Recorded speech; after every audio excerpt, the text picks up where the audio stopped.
Happy New Year. We have relaunched in this new year. This is our first episode of 2024 for CED Office Hour Live.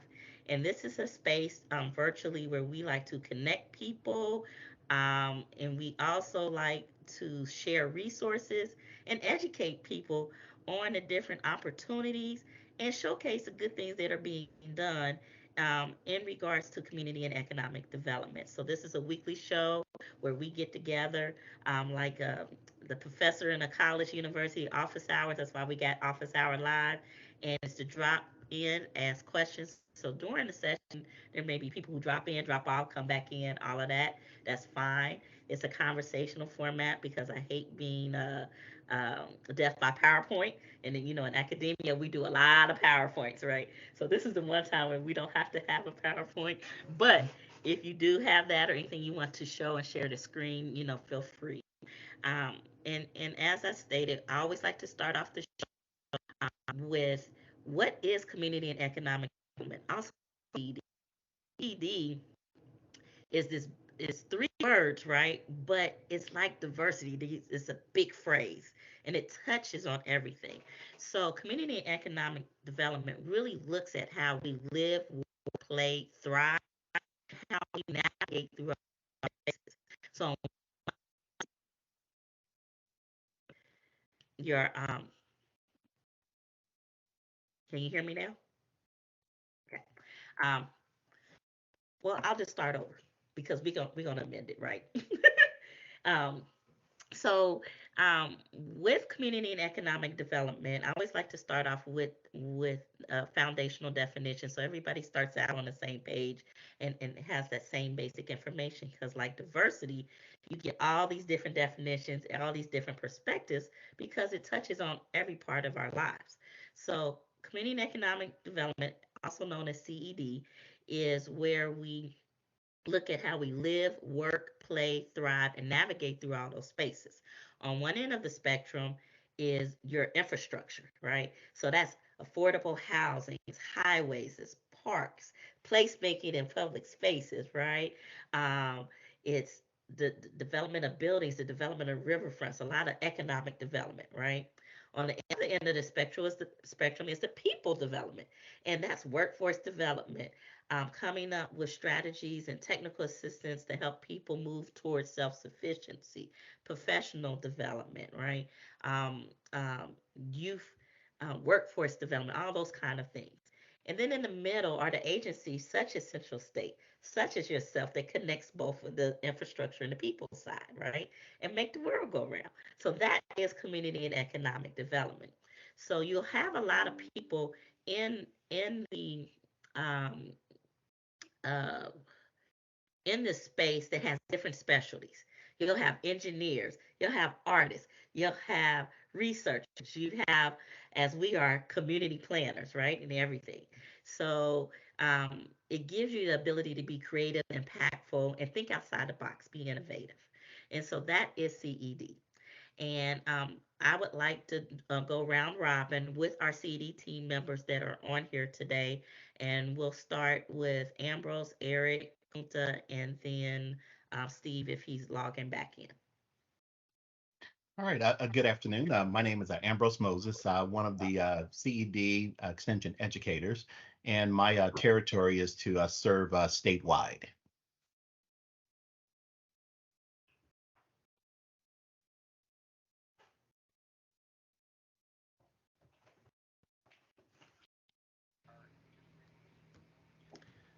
Sorry about that, technology issues. And Eric Eric, Smith.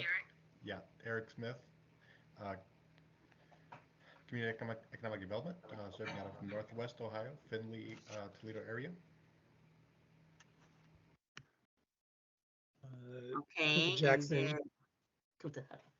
All right, yep. Kunta Jackson here, CD educator, covering the Southeast region, specializing mostly Montgomery and Clark County um, counties there. Thanks. And then Steve, it says that he's leaving, so I don't. Okay. Steve, can you introduce yourself and what region you're working in? Yes, sorry, I'm in transit to our Canton location. Steve Washington, CED educator for Northeast Ohio. Pleased And to then be I'm here. Amber. Thank you. Yes.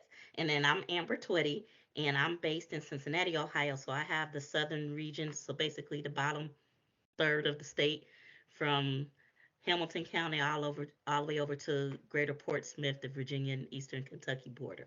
So as you say, even though we have a small team, we have a couple members not here. However, among all of us, we cover the whole state. So this is a way for us to impact the whole state, this show. And so without further ado,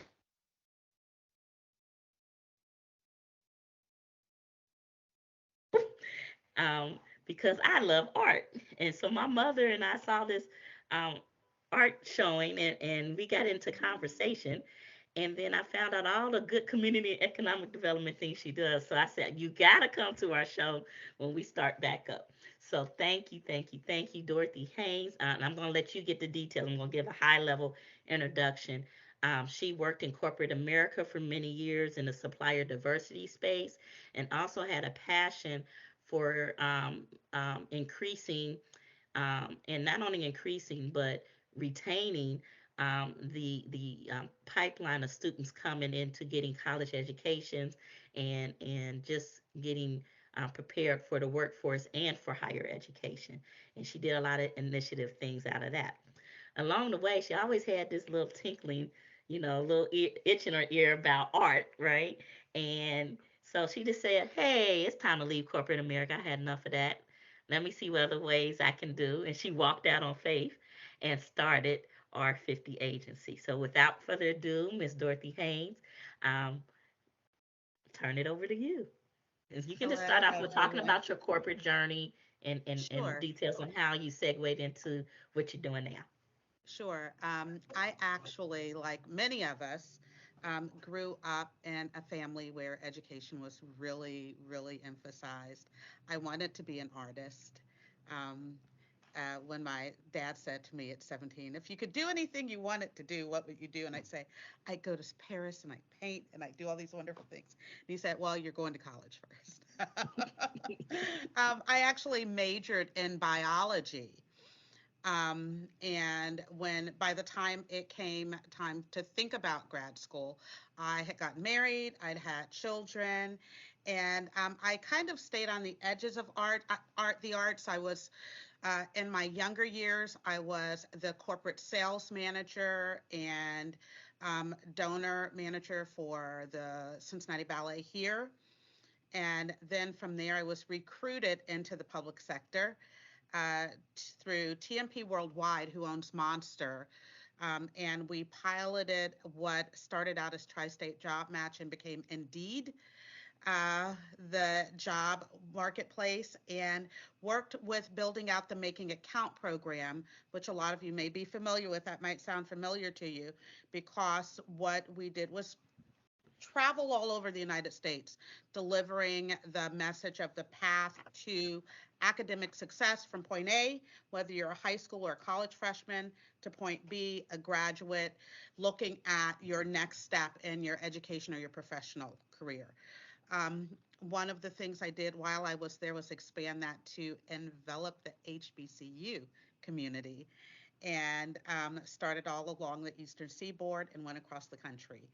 Uh, all that time, I was LSDMC chair for the arts community here in Cincinnati for Cincinnati Public Schools, and sat on the GCAEC committee that built that beautiful arts facility we have adjacent to Washington Park now, um, and just stayed engaged in the arts And community let and me the have you things. pause just a minute.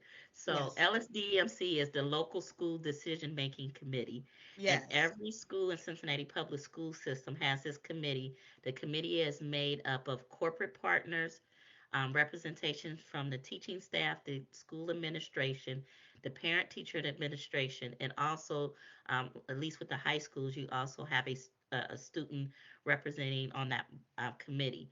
And any major purchases or major hirings of leadership has to go that committee has to go through that committee and be approved. Yes, And hiring, you are the ones facilitating that whole hiring process. correct, So I wanted, correct. I know we get used to acronyms, so I wanted to put that out Yes. there because I've been on several ones as well. So Yes, and when the my kids are in school. GCAEC is I thank you for that reminder. That is the Greater Cincinnati Arts, Academics, and Education Committee that was founded by Norma Peterson here, that kind of had this big vision to meld all of the arts education and the Cincinnati Public Schools into this huge campus that basically was an incubator and a feeder for this thriving arts community that we have in Cincinnati.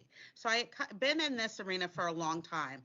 Ultimately, as my children got older and there was college and braces and weddings, I returned to the public sector and served for a very long time as the North American vendor manager for Tata, that is based out of Chennai, India, and their corporate headquarters are here in Milford, Ohio. A large part of my role there was I was one of four of us in North America that served to expand the supply, not just the supply chain, but supplier diversity, and prepare minority owned businesses to do business with larger corporations on a not just a national scale, but a global scale. And given the opportunity to retire and live my dream of I'm just going to paint, I took that last October. And honestly, I had already established a small firm because I was doing a lot of freelance work and doing a lot of consulting for smaller businesses, particularly nonprofits and arts organizations, minority owned businesses, and doing exactly what I was doing for Tata, but on a micro level.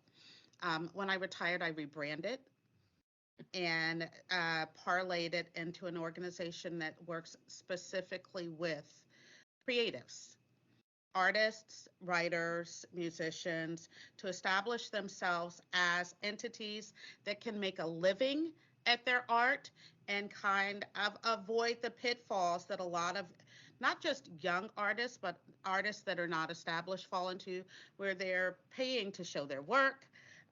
There are, some not so savory characters that will hold artists' work and hold rights to artists' works.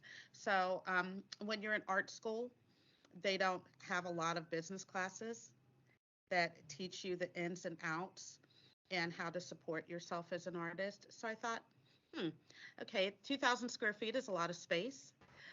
This is an opportunity for me to share that space and create a space and invite other artists to come in. And perhaps we can have a collective and we can learn some things from each other. What ended up happening, I'm working at home, please forgive me, is R50. And the Rich 50 agency is a separate entity, and R50 is the gallery and studios. And we have a magazine. We have we just acquired three new artists. We have nearly a dozen artists that are from Columbus all the way to Florida, across the eastern United States, out of Birmingham, out of Philadelphia. We just had our season with our first intern at the end of this last year, and our next intern begins, in February. Can't believe we're through already. So, yeah, the goal is to give these artists a place to show. There are no fees associated with coming to show. The only stipulation that is there, I am an artist. I'm also the curator, and I'm the creative director. So I set the shows, I select the pieces, I work with the artists to create their bodies of work, to create cohesive bodies of work, and to create their artist statements. So how has your experience in this past year been with taking these core business concepts, right, and translating that to the creatives who have not had that as a background? What were some of your challenges with that? I think the biggest challenge was it's with it being the 21st century and everyone having all this access, and you just assume that there's certain tools that everyone has seen or accessed. And that kind of a deer in the headlight as they're preparing for a show or preparing for a show that's outside, out from underneath the R50 umbrella, there are things that they need to have. Have you established your LLC? If you are naming if your art is under an umbrella other than your personal name, are you registered with the state? Do you have a reseller's license? There are some things that they can do that will save them a lot of money that they can write off on their taxes. They treat this like a business. That's been the most surprising thing, that basic baseline of knowledge. So it was a learning curve for me when you're surrounded by professionals all the time. We all know everything, right? And we're quick to tell you we know everything, right?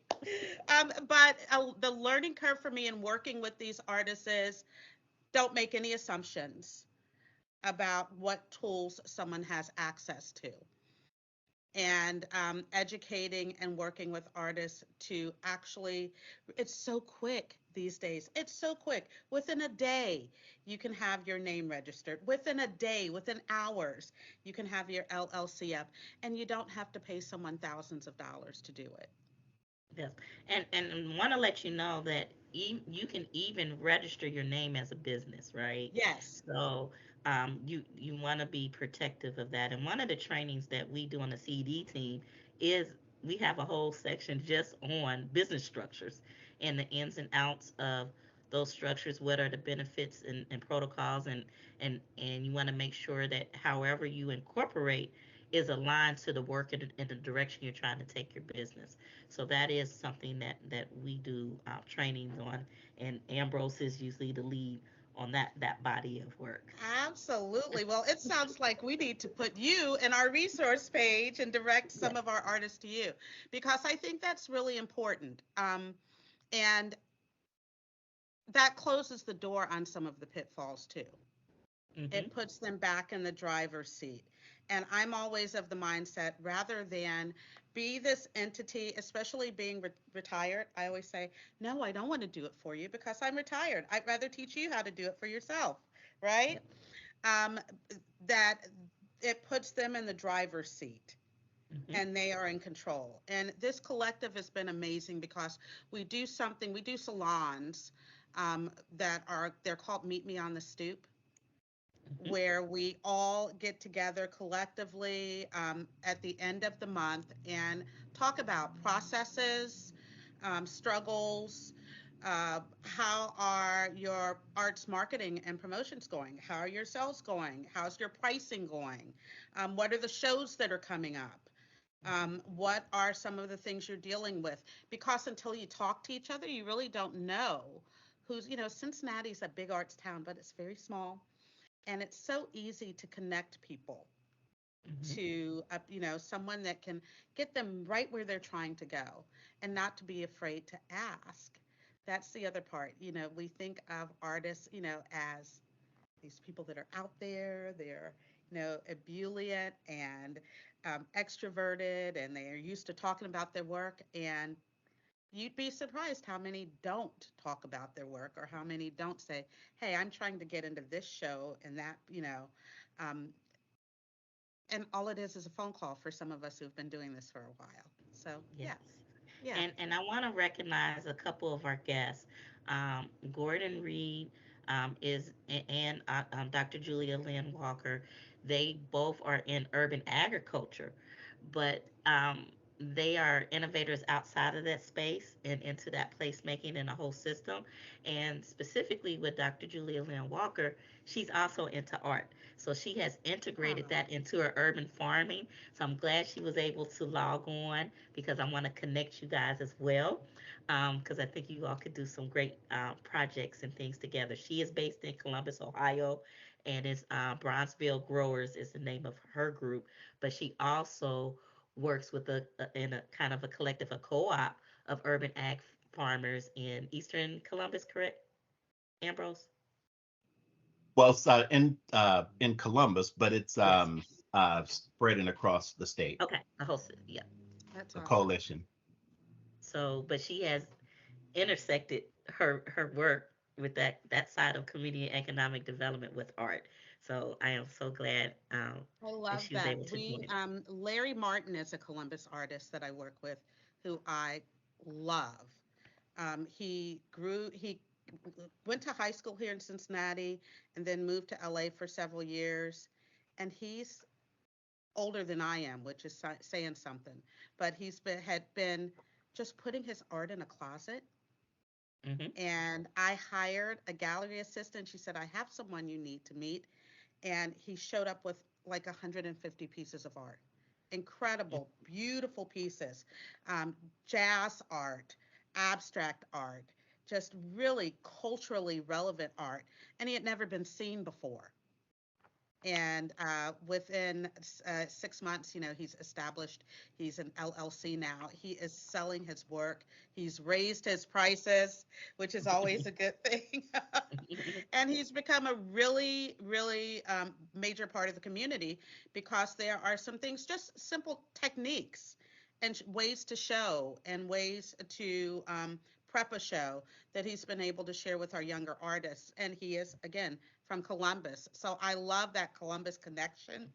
One of the things that we've been talking about, this is so fortuitous, there is a building there in Columbus. And he said, Dorothy, he was supposed to be here today. He's down with the flu. I'd like to talk to you. I think we need our 50 Columbus. There's a space there that would be ideal that I think you can replicate what you're doing in Cincinnati. So, Bronzeville, I'm going to be looking for you.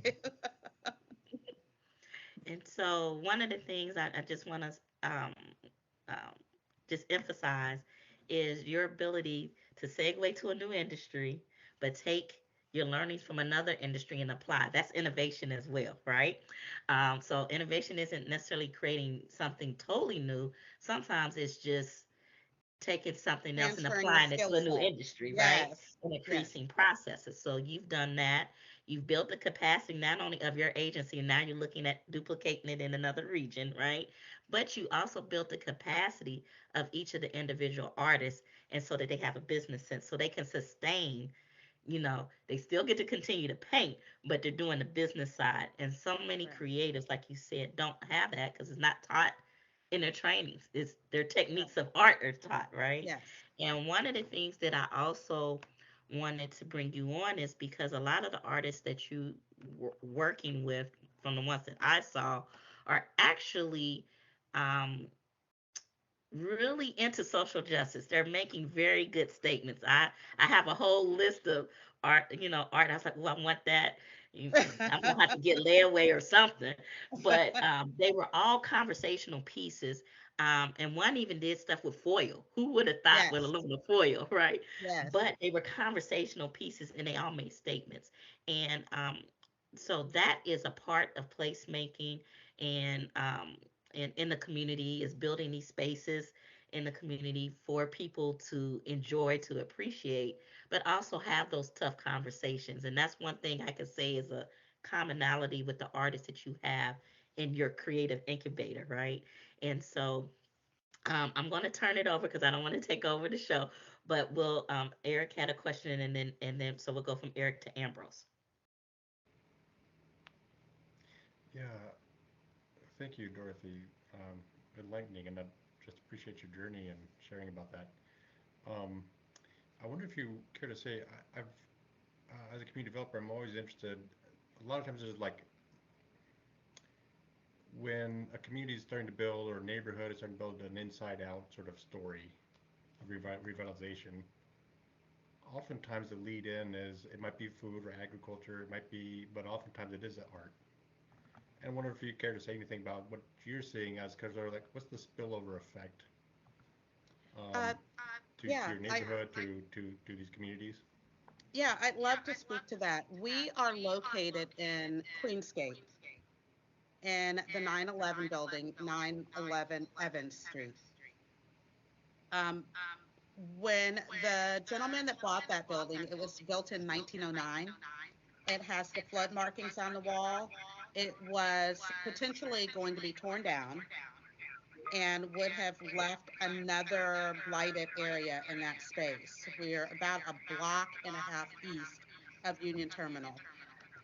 I was the first artist to move in, and I just started inviting other artists to come and show, and the traffic that it created. You know, we have off-street parking.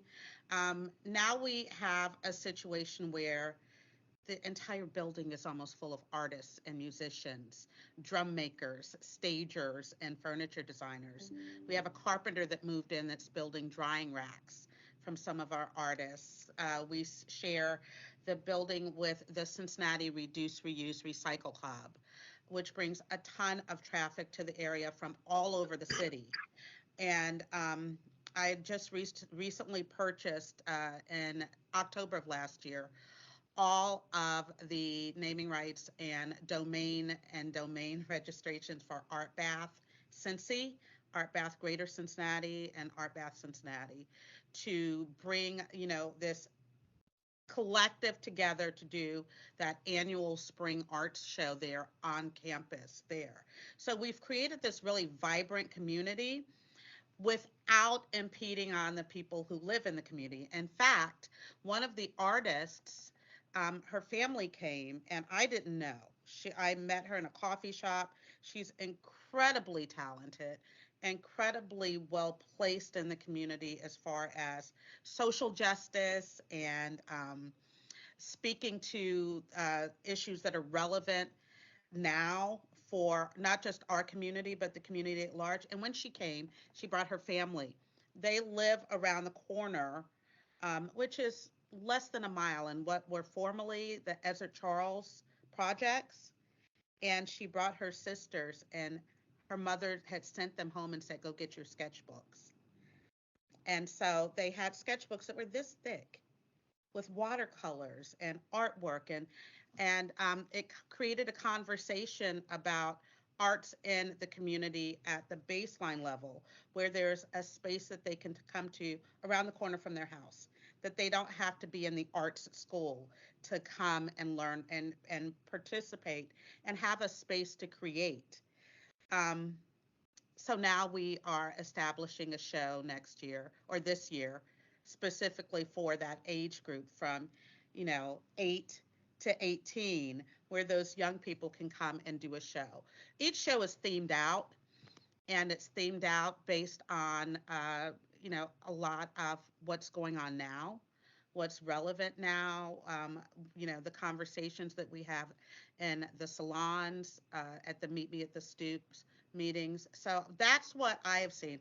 I've seen just going from me kind of schlepping up the freight elevator with my canvases to now we've got this crazy, thriving community of people from all over. I had someone come down and say, hey, you know, you got to come up and see what we're doing.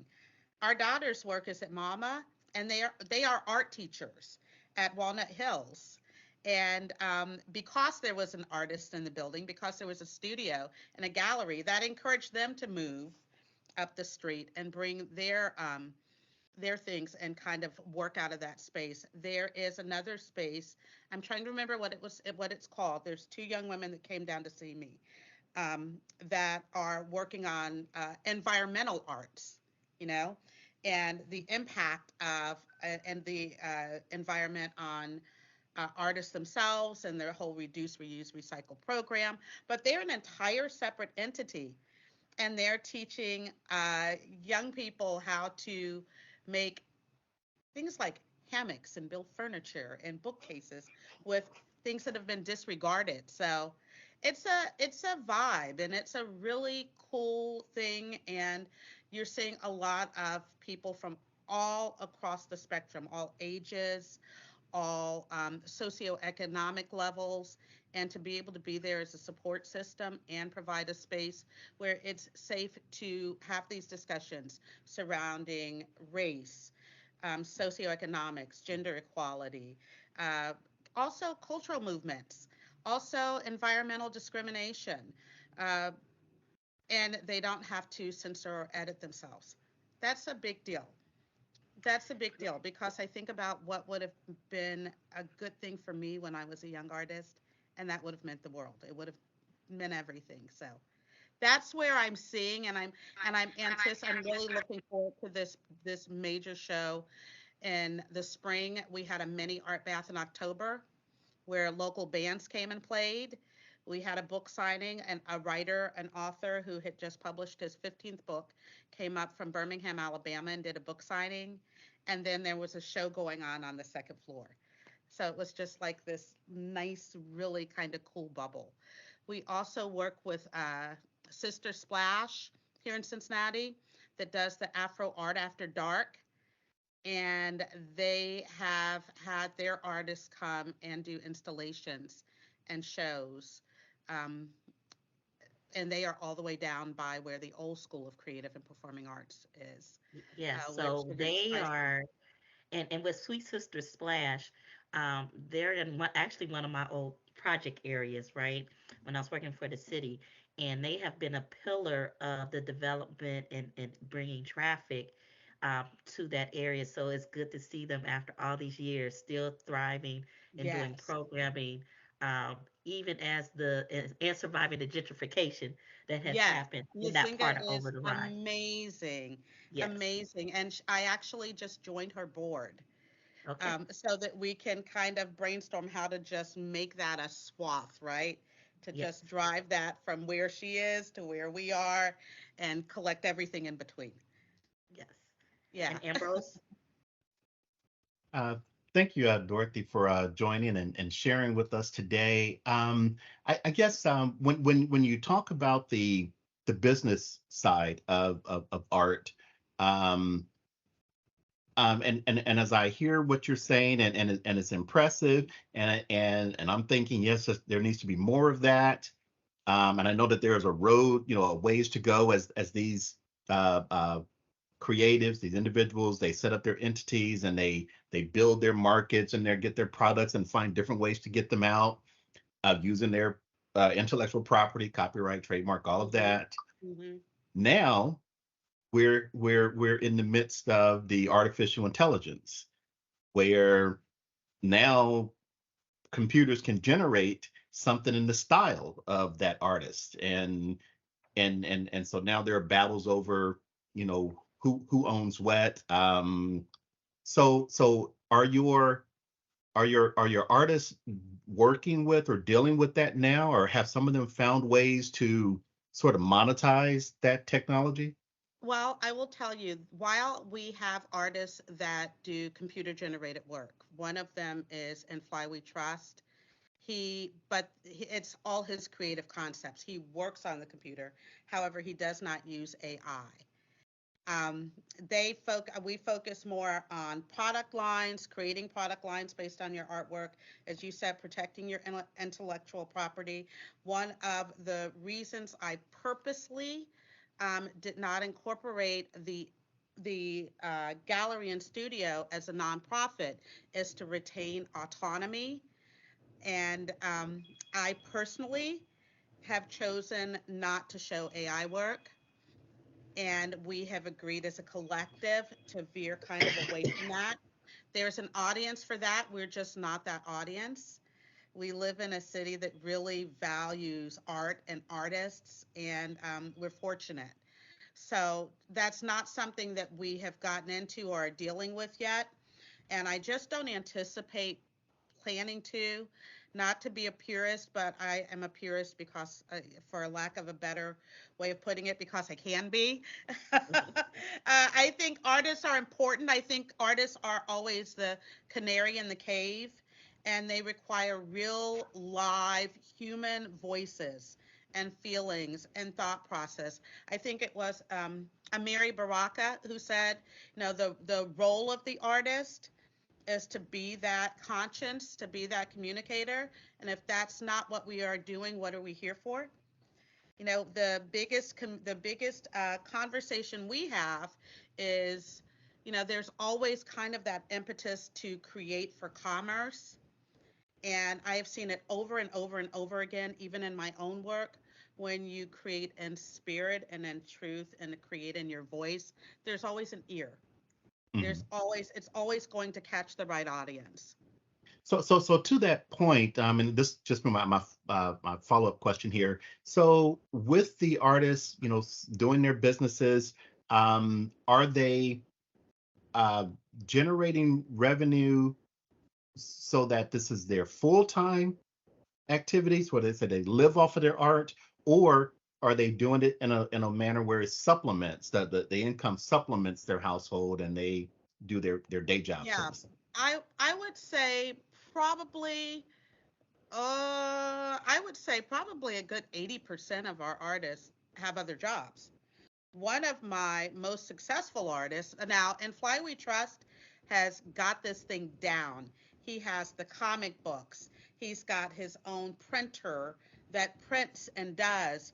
He has a very commercial quality to his art. But one of our most, as far as I'm concerned, critically successful artists is an engineer, and she built some of her first pieces this past year. Incredibly talented, incredibly successful.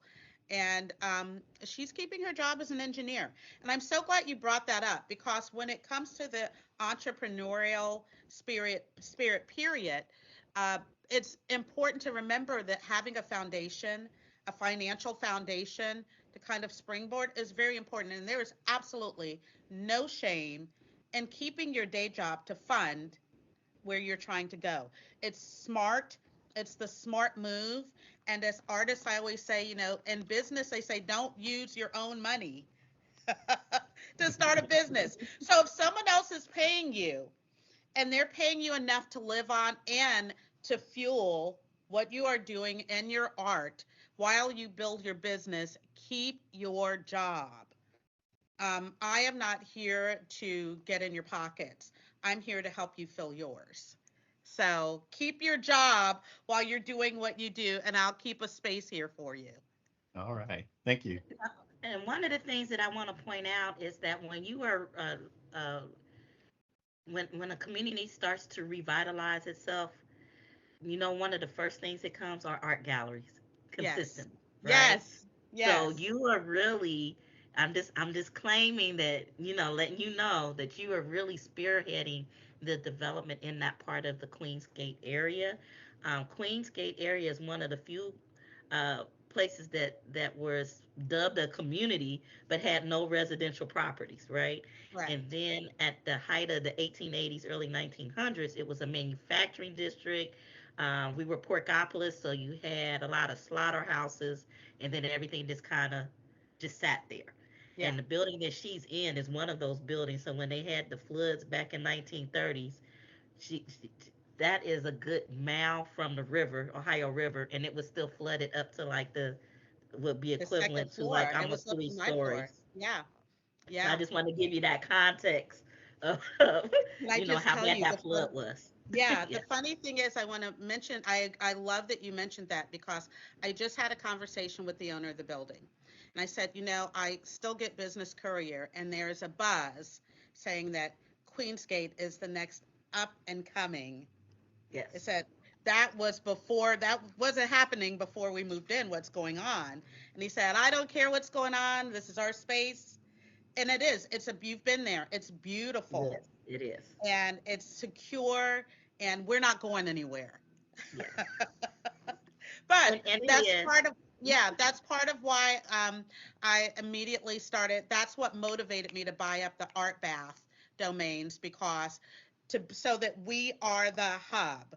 Art Bath is not really caught on yet in Cincinnati, but it will. It's on the East Coast. It's on the West Coast. It's a smaller version of Art Basel, Mhm. and we anticipate taking our time, building it right, incubating our artists and our artisans, and continuing to just stay in that community. And so, what are some of the workforce development needs in this space that you see? Um, Gosh, and the arts and artisan space, Hmm. workforce development needs. Honestly, a lot of what we're doing, being more traditionally trained, it's in process for us more than anything. Outside of those business skills, that you're going to get when you walk through the doors anyway are some of the processes. Younger artists, because they are used to being on the computer, when it comes to things like gessoing their canvases or prepping and preparing them to last not just for, but to last for hundreds of years, to last longer than all of us, there's some baseline skills, and working with and bringing in some other experienced artists who are happy to share those skill sets. So we have kind of a multifaceted. Now we've got the business, we've got the processes. That's why we do those Meet Me on the Stoops monthly. So we can talk through those things. What else? Writing skills, creating those artist statements. Now I have a saying that yes, people visually fall in love with a piece, but it's important that the artist is able to speak to it and speak to the story and have that conversation about that piece, and also write that, because it's the story that people are attached to. It's the artist and the communication, what they're communicating, that people buy, right? If you think about it, and I personally, anything that I've ever bought that was of meaning to me, there's a story there. So creating, those communication skills, enhancing those communication skills, both oral and written, is a big part of it. As we can be loquacious and use too many words sometimes. I want to jump in and ask a question Yes. real quick. Um, Excuse me for being tardy. However, when I got the information, I really wanted to jump in and connect. I think it's important. You've said a few things just very recently that I was like, yay, because you talked about the AI and the lack of use of AI because you guys are traditional in what you do. Every time I've had I paid money for artwork or anything, it's because I have connected with that piece, and I've connected with the piece first. Then I've done some research and found out who the artist was. But it's always something that has caught my eye and felt deeply inside that made me move and want to have this piece of artwork with me all the time. So and to introduce myself a little bit, I am I'm the project director for workforce development at Central State University. But we here have a real opening for individuals who may need that entrepreneurial look or that extra information, that extra push. So right now, I'm not sure all the needs you may have or your group may have, but I'm going to put it out there on the table. I'm probably out of line for doing this, but I'm putting it on the table anyway. Um, I can be reached very easily through either Ms. Twitty or just in general. Um, but we are open to at least trying to massage or form something that would be very useful to the individuals in your group and to allow them participate and to gain the skills, the business skills and the transitional skills that they may need. And again, maybe out of line, but I'm doing it anyway. So No, it's not. It's not out of line. That's one of the purposes of this show is to make Yeah. connections in real time. So that's one of the things I do pride this show on. Um, and I want to shift just a little bit because I want to spend some time talking about your son. I was hoping he would be able to join Yes. and his Yes. project that he did in Kentucky. So can you kind of give us an overview of that and Yeah. how he documented and impacted Yeah. some of the community Yeah. economic development there? And I actually there's been some updates I'll share with you also. Okay. He did a photojournal series on sundown towns. He is a first responder. John was a communications major. He went to EKU and met a girl that was going to Berea and fell in love with the area. And the more he learned, um, the more interested he became in the history of the area. And as he was kind of researching where they bought their first home, he discovered he lived in a sundown town, what had been a sundown town at one time. And Doug, he's an incredible researcher, he's an incredible writer. One of his pieces is he wrote a piece that is on the website now for the mag. Um, he discovered that they had all of the Black residents in the community had been forced out of their homes, away from their jobs, onto trains and taken out of this town. And it had happened in another town and kind of just dropped off somewhere. 20 years later, the train company that did this, and that these people were trying to kind of make sure that these Black people did not get these jobs that they wanted, because Black people were thriving in these, in this particular community, uh, pulled up its roots in the middle of the night. Obviously, it had been planned for some times, and just left. And the town withered. And he had photographs of it then and now, and there were abandoned buildings, abandoned schools, abandoned train yards. And the way it came back, as African Americans and immigrants started coming back to the community, coming back to that particular area, who had a cognitive memory of that area. And so that kind of led to him doing more research and stringing together all of these towns that sprang up as a result of those transports out of that town. It's really interesting Kentucky history. It's particularly interesting given, one of the things he and I talk about all the time is given kind of the shifting of where history is and the importance of history in our educational system. Has had a little bit of a backlash effect, and that all of these things that we didn't even previously know when we were in school 30, 40 years ago are stories that are coming to light about how we got where we are now. While he was doing that, he also does a lot of work for the Negro Baseball League. He's a writer and researcher, and that's the news that I just got. He has been invited to come to Cooperstown and talk about the history of the Negro League and the economic impact of the Negro League on cities like Cincinnati. Unbeknownst to me, stories I had never heard before. Cities like some of the larger cities where they had a Major League Baseball team and a Negro League Baseball team, and would give the impression that these were Black owned, and it was actually, in one case he shared with me, a Klan leader that owned the Negro League teams. So you had these people who were making all of this money, and none of it was reaching the communities. So my mindset is the more we know, the better we do, even if it's just as individuals. Uncovering those stories and uncovering those histories, be it by the written word, those photo essays, that research that's being done, it positions us to, the template never changes. It might be a pencil this century and a computer the next century, or AI the century after, but the tactics never change.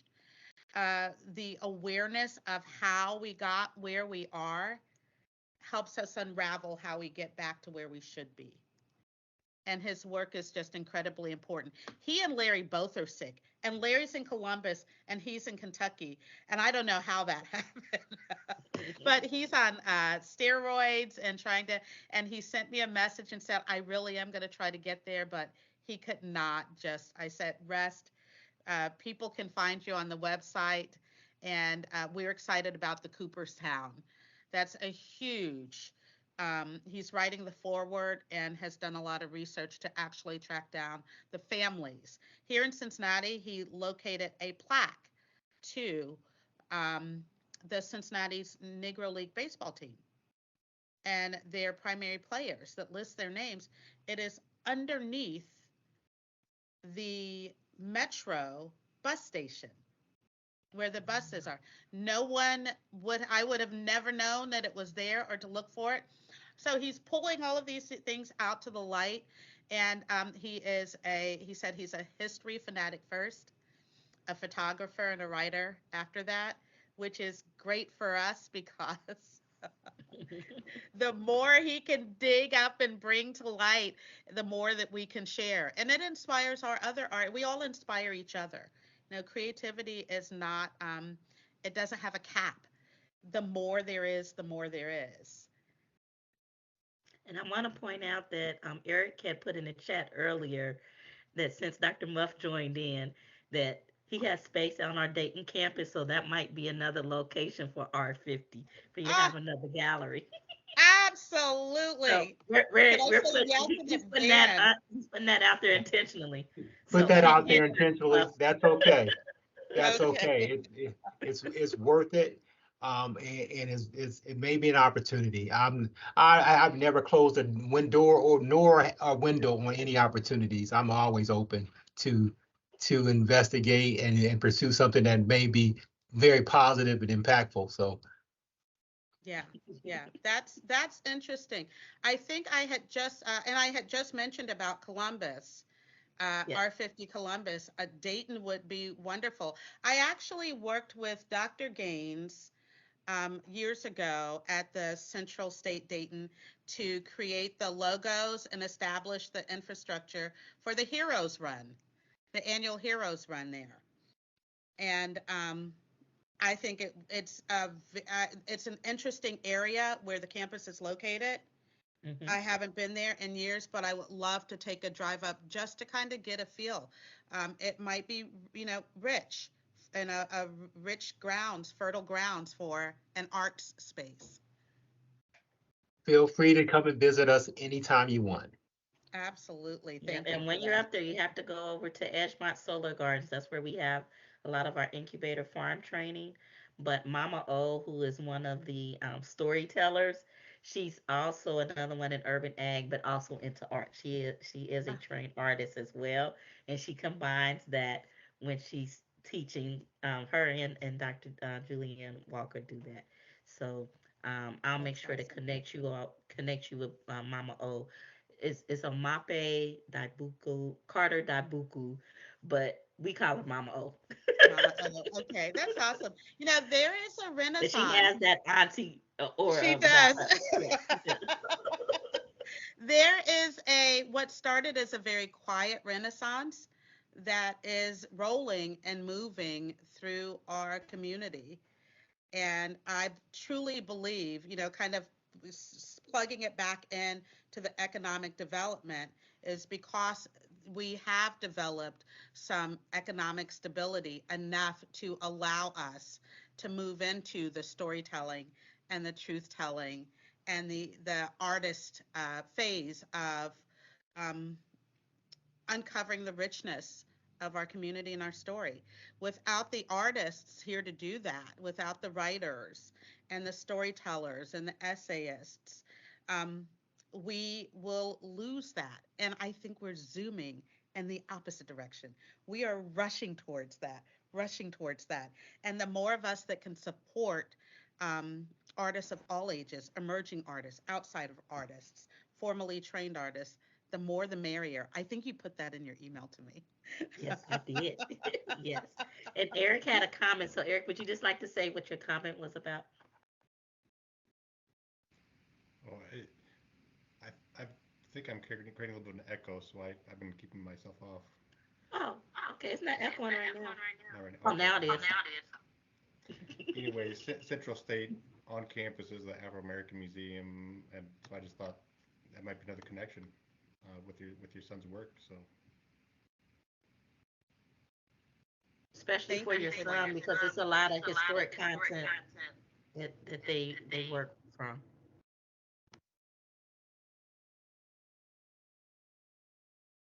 Thank you for that. Are there any other questions, closeout comments? As we're coming to the end and we appreciate everyone's time and we're very respectful of time.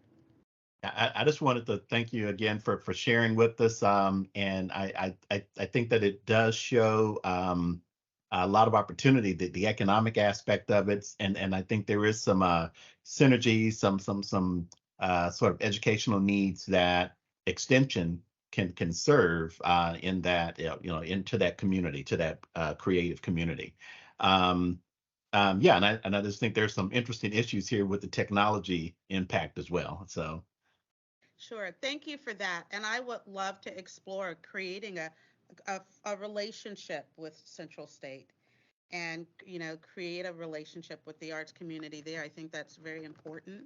And I think every opportunity we have to create a cohesive path and a line of communication to point young people, older people, anyone who is exploring this arena at all, and whether it's as a supporter or a participant, that's what we're here for.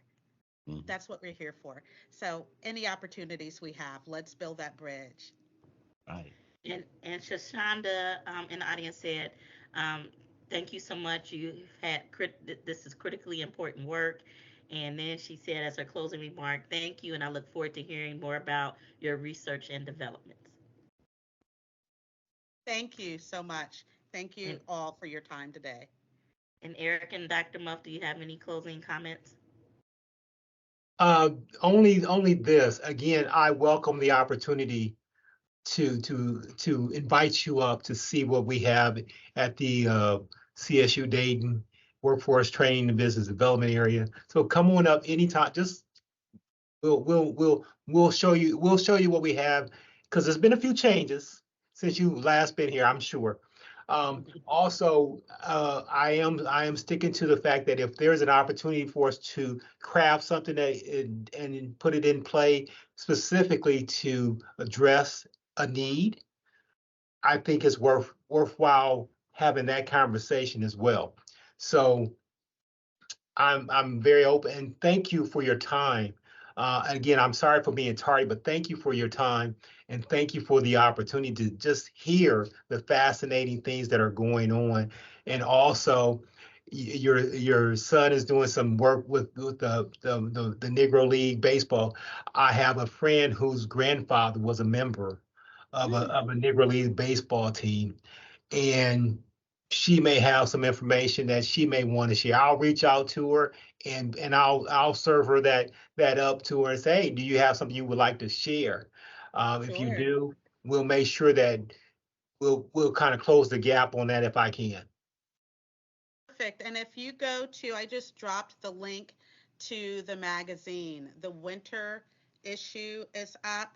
There is a story under Artist Spotlight, I think, the Sundown Town story. And there's a link. There's also the artists from the last show are on the artist page, and they have QR codes and hyperlinks that puts you in direct contact with them. One of the Great. things I do is, rather than having to go through, like traditionally you go through an agent or the gallerist, if Right. someone's interested in your work and then they take a piece of it, I provide a way for people who are interested in your work to reach out to you directly. Cool. And Yeah. also, my son graduated from Eastern Kentucky University as well. Eastern Kentucky, yes. Yep, Okay. Eastern Kentucky. Yeah. All right, good to know. Thank you so much. I appreciate it. Well, Miss Dorothy, thank you for joining us and spending some time, taking time out of your busy schedule, hang out with us for an hour. And thank you to the audience and everyone who has dropped in to just look outside the box on different ways to build community, to build um, entrepreneurship ecosystems, and all of those good things, and its impact in different ways, just to have your voice heard in an impactful way. So thank you, and this will conclude our inaugural 2024 session of CED Office Hour Live, um, here on January 11th, 2024. Thank you.